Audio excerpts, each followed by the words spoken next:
নমস্কার বন্ধুরা, গতকাল থেকেই সারা রাজ্যে শিক্ষা মহলে তোলপাড় পড়ে গিয়েছে।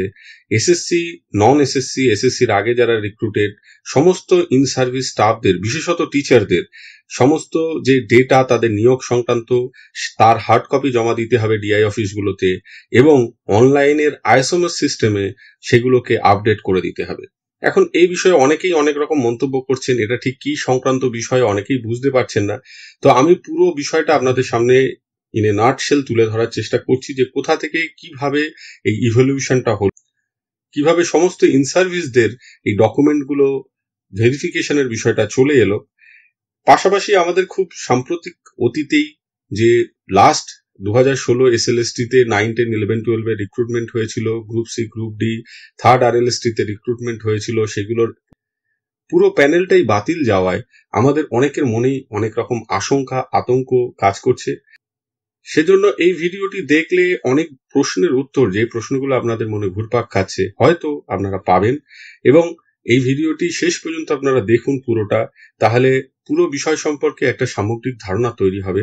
অনেকেই কিন্তু এই ভিডিওটা দেখলে আশ্বস্ত হতে পারবেন এবং যাদের ক্ষেত্রে সমস্যা রয়েছে তারা দুশ্চিন্তায় থাকবেন বা তাদের কি হবে সেটা সময় বলবে, সে বিষয়ে আমি যাচ্ছি না।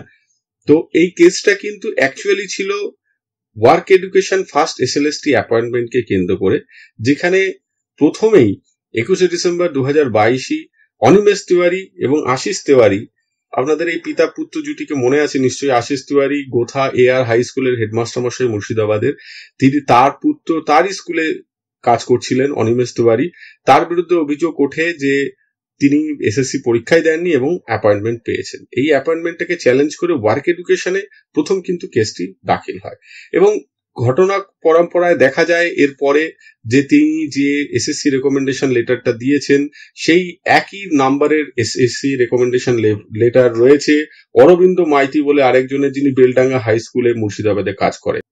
ফলে এসএসসি এবং বোর্ডকে মাননীয় বিচারপতি নির্দেশ দেন যে এই লেটার, যেটা রেকমেন্ডেশন লেটার এবং অ্যাপয়েন্টমেন্ট লেটার, এগুলো ভেরিফাই করে দেখতে, এবং কেস যত এগোয় সিআইডি ইনভেস্টিগেশনেরও অর্ডার দেওয়া হয়। এরপরে রিয়ায়ের তরফ থেকে যে রিপোর্ট দেওয়া হয় তাতে আরো ভয়ঙ্কর তথ্য উঠে আসে যে অনিমেষ তিওয়ারির যে approval memo 1072G dated 1 April 2019, সেইটা অনিমেষ তিওয়ারির নামে নয়, সেটা প্রদীপ পাল বলে আরেক ব্যক্তির নামে। ডিআই অফিসের রিপোর্টে এটা পাওয়া যাচ্ছে। এটা একটা ভয়ঙ্কর ব্যাপার। এসএসসি রেকমেন্ডেশন লেটার জালি, অ্যাপ্রুভাল মেমো জালি, তিনি চাকরি করছেন, মাইনে পাচ্ছেন। এবার এই যে একটা বিষয়, সামগ্রিকভাবে যে বিষয়, সেটা নিয়ে সিআইডি ইনভেস্টিগেশন চলছিল। তো তখন যারা পিটিশনারদের আইনজীবী ছিলেন তারা বলেন যে 2016 সালের রিক্রুটমেন্ট প্রসেসকে নিয়ে যেহেতু কেস চলছে এবং সিবিআই সেই কেসটার ইনভেস্টিগেশন করছে, তাই সিবিআই এবং সিআইডি দুটো আলাদা আলাদা এজেন্সি, তাদের কাজের এখতিয়ার, পরিসর নিয়ে বা বিষয় নিয়ে দ্বন্দ্ব তৈরি হতে পারে। সেজন্য এই যে ইনভেস্টিগেশনটা সেটাও সিবিআই কে দিয়ে দেওয়া হোক। কিন্তু কোর্টের তরফ থেকে যে অর্ডারটা করা হয় যে না, সিআইডির কাছেই থাকবে, এতে কোনো দ্বন্দ্বের বিষয় নেই। কারণ এটার বিষয়টা, এই ইনভেস্টিগেশনের বিষয়টা একদম স্পেসিফিক, যে কারা এসএসসি প্যানেলে নাম ছিল কিন্তু যে কাদের নিয়োগের ক্ষেত্রে তারা জালি ডকুমেন্ট ইউজ করেছেন। অর্থাৎ এসএসসি রেকমেন্ডেশনটা ভুয়ো, অ্যাপ্রুভালটা ভুয়ো হতে পারে, অ্যাপয়েন্টমেন্ট লেটারটা ভুয়ো হতে পারে। তাই সেইখানে যদি থাকে বা পরীক্ষায় অংশগ্রহণ করেনি, এই ধরনের নিয়োগগুলোকে খুঁজে বার করতে হবে। এরপরে 17 ফেব্রুয়ারি 2023 সেখানে এই আশিস তিওয়ারি এবং অনিমেষ তিওয়ারি, হেডমাস্টার এবং অ্যাসিস্ট্যান্ট টিচার পিতা পুত্রকে কাস্টাডিতে নেওয়া হয়। সিআইডি তাদের 23 জেলার রিপোর্ট দাখিল করে এবং সিআইডি যে রিপোর্টটা দাখিল করেছে, এই রিপোর্টটা এবং ডিআইরা যে রিপোর্ট দাখিল করেছেন, সেই রিপোর্টটাকে এসএসসি এবং বোর্ডকে ভেরিফাই করে দেখতে বলা হয় এবং সেটা ভেরিফাই করে দেখার পর ফার্স্ট এসএলএসটি 2016 সম্পর্কে বোর্ডকে রিপোর্ট জমা দিতে বলা হয়। কিন্তু এবার বোর্ডের যে রিপোর্ট আর এসএসসি যে রিপোর্ট, সেই রিপোর্ট নিয়ে কিছুটা দ্বন্দ্ব তৈরি হয়। বোর্ড বলে যে তাদের সাথে এসএসসি যে রিপোর্ট সেটা মিলছে না, 23 জেলার যে ডিআইরা রিপোর্ট দিয়েছেন কিছু একটা গড়মিল হচ্ছে। তো সেজন্য এটা নিয়ে আবার স্কুটিনি চলে এবং 23 জেলার রিপোর্ট আলটিমেটলি ডিআইরা দাখিল করেন। এবার আবার বোর্ড যে রিপোর্টটা দিয়েছে সেটা আরেকবার ভেরিফাই করার জন্য ডিআইদের কাছে পাঠানো হয়, যাতে অ্যাপয়েন্টমেন্ট লেটার, যে appointment memo number, date, recommendation SSC তার মেমো নাম্বার, ডেট, এগুলো সবার ক্ষেত্রে, সব ক্যান্ডিডেটের ক্ষেত্রে মিলছে কিনা পুরো মিলিয়ে দেখতে বলা হয়। এরপর 1 September 2023 commissioner of school education কোর্টকে জানায় তারা একটি মিটিং করেছেন এসএসসির সাথে, বোর্ডের সাথে, এসএসসির বিভিন্ন চেয়ারম্যানদের সাথে, এবং তারা একটি সেন্ট্রাল ডেটাবেস তৈরি করতে চাইছেন ফার্স্ট এসএলএসটি 2016 কে নিয়ে। এই পর্যন্ত কিন্তু পুরো বিষয়টি ফার্স্ট এসএলএসটি 2016 কে নিয়েই ছিল, তার বাইরে কোথাও ছিল না। কিন্তু 30 নভেম্বর 2023 পিটিশনারদের আইনজীবী তিনি assistant secretary West Bengal central school service কমিশনের একটি এফিডেভিট দেখিয়ে দেখান যে 12th আরএলএসটি দিয়ে জেসমিন খাতুন বলে একজন নিয়োগ পেতেই পারেন, কিন্তু এই 12 আরএলএসটি নিয়োগগুলো 13 সালের ডিসেম্বর মাসে, 14 সালের জানুয়ারি মাসে এর মধ্যে হয়েছিল। 1 বছর 1.5 বছর প্যানেল থাকতে পারে, জেনারেলি 1 বছর প্যানেল থাকার কথা, কিন্তু এই রিক্রুটমেন্টটা হয়েছে 5 নভেম্বর 2019 সালে, প্রায় 5-6 বছর পর। তো সেই সময়ে প্যানেল এক্সপায়ার করে গেছিল। তো এরকম বিশেষ ব্যক্তি, তার একটি বিস্ময়কর বিষয় আরো একটি সামনে আসে যে এই যে রেকমেন্ডেশন লেটারটা পেয়েছেন তিনি তৎকালীন যিনি রিজিওনাল কমিশনের চেয়ারম্যান ছিলেন তার ওয়াইফ। 1 ডিসেম্বর 2023 এসএসসি বলল যে জেসমিন খাতুনের যে রেকমেন্ডেশন মেমোটা যেটা পাওয়া গেছে বা উল্লেখ করা হয়েছে তার কোনো রেকর্ড এসএসসি ট্রেস করতে পারছে না। এসএসসির সেন্ট্রাল কমিশনের কাছে এমন কোনো রিপোর্ট নেই, এবং একই ধরনের ইললিগ্যালিটি সেটা দেখা যাচ্ছে শুভেন্দু হাতুয়া নামে আরেকজন ব্যক্তির ক্ষেত্রে ঘটেছে। এবারে স্বাভাবিকভাবে কোর্ট এগুলো দেখে এদের বিরুদ্ধে এফআইআর করতে বলে এবং এদের বিরুদ্ধে ব্যবস্থা নিতে বলে।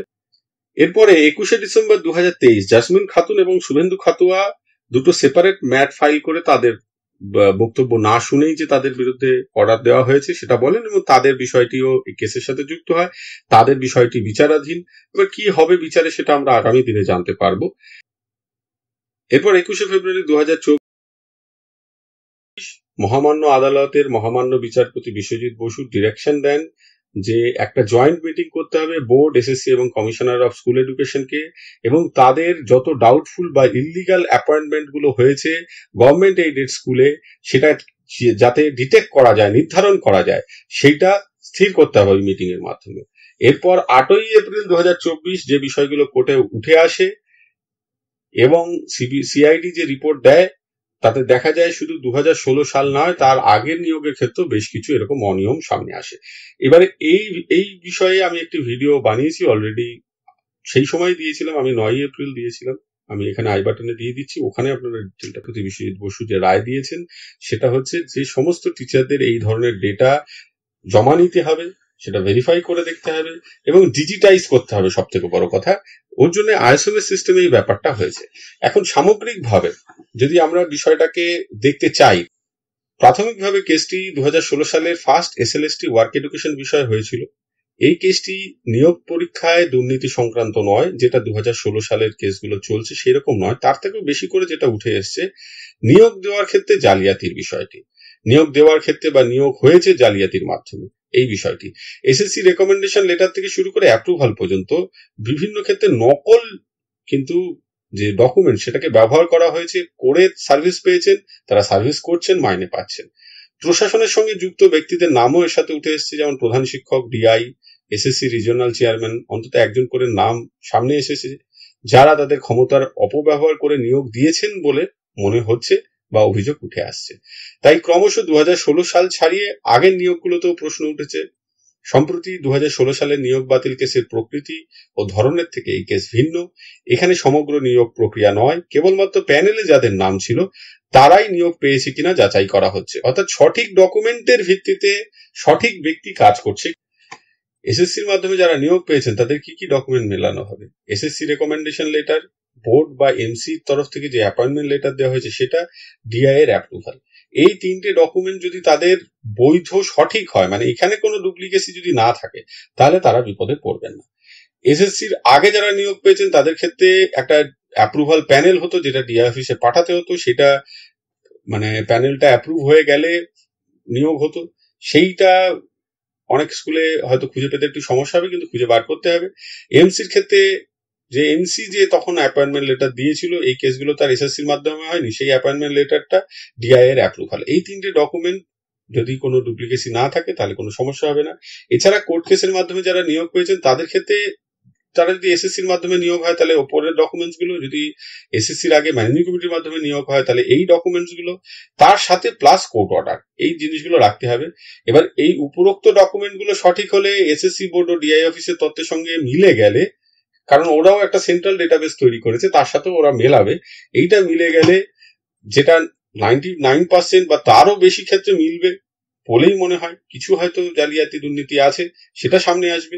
তাই এই বেশি সংখ্যকেরই কিন্তু কোনো চিন্তার বিষয় নেই। এখনো পর্যন্ত কেসের গতি প্রকৃতি যা, তার থেকে এই কথাগুলো বলা যায়। কারণ ভবিষ্যতে যদি আরো এমন কোনো মারাত্মক কোনো তথ্য আসে, সেক্ষেত্রে সেরকম দিকে এগোবে সম্পূর্ণ বিষয়। আজকে এই পর্যন্ত, সকলে ভালো থাকবেন, সুস্থ থাকবেন, ধন্যবাদ।